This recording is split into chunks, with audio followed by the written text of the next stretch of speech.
Hello po, good morning. Ito po yung aking obento or lunch box. Ito po yung aking mga ingredients. Meron po akong isda, sausage, balon-balunan. Lalagyan lang po natin siya ng 2 kutsarang cornstarch. At saka po natin siya hakaluin. At ihanda na po natin yung ating magic fry pan. Ayan. 3 klase po ang pwedeng may luto niyan. At yung balon-balunan po, i-deep fry po natin.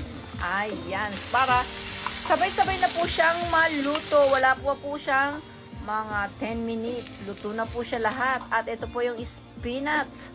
At lalagyan lang po natin siya mamaya ng lasa.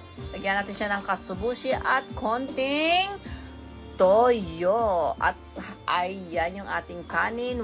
Tagwa 170 lang po kasi po kukunti na po yung kanyang sinaing. Ito po yung sausage, fish, spinach, at yung balon-balunan na aking ginawa. Ayan na po. Lagyan rin po natin siya ng